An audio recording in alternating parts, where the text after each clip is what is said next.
Penuel, face of God. ഭാരതത്തിൻ്റെ വിശുദ്ധ അൽഫോൺസാമ്മ, നമ്മുടെ കേരളത്തിൻ്റെ പ്രിയ വിശുദ്ധയും സഹനത്തിൻ്റെ പുഷ്പവുമായ അമ്മയുടെ തിരുനാൾ ആഘോഷിക്കുന്ന ഈ വേളയിൽ യുഎയിലെ പ്രാർത്ഥനാ കൂട്ടായ്മയായ പെനുവേൽ ഈ അമ്മയ്ക്ക് പ്രാർത്ഥനാഞ്ജലികൾ അർപ്പിക്കുന്നു. ആദ്യമായി അൽഫോൺസാമ്മയുടെ പ്രാർത്ഥനാ സൂക്തങ്ങളിലൂടെ നമുക്ക് കടന്നുപോകാം.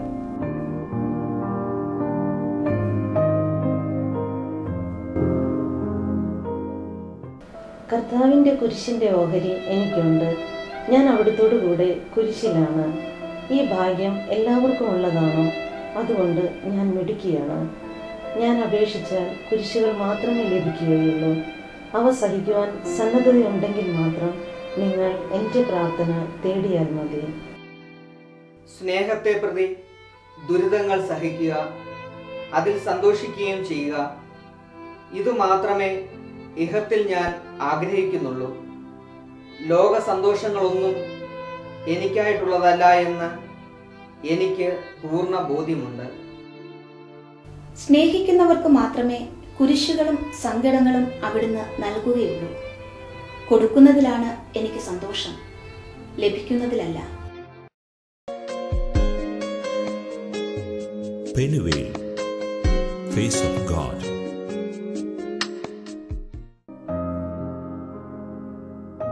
പ്രാർത്ഥനാ സൂക്തങ്ങളിൽ നിന്ന് ഇനി നമ്മൾ കടന്നു പോകുന്നത് ഗാനാഞ്ജലിയിലേക്കാണ്.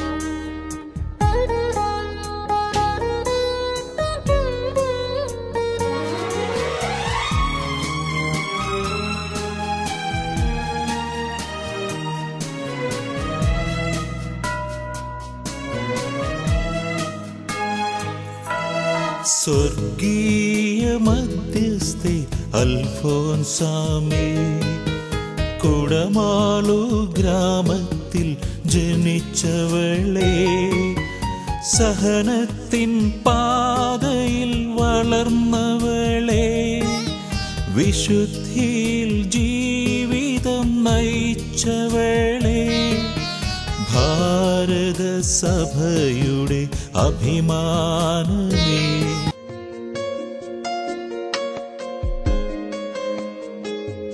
Penuel, face of God.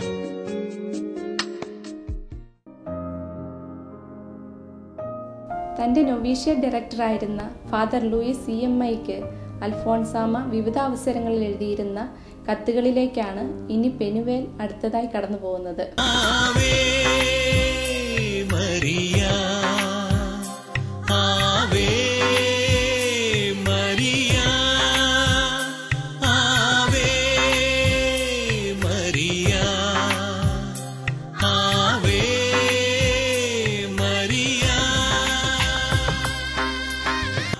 പെനുവേലിൻ്റെ എല്ലാ പ്രേക്ഷകർക്കും അൽഫോൺസാമ്മയുടെ തിരുനാളിൻ്റെ ആശംസകൾ നേർന്നുകൊള്ളുന്നു.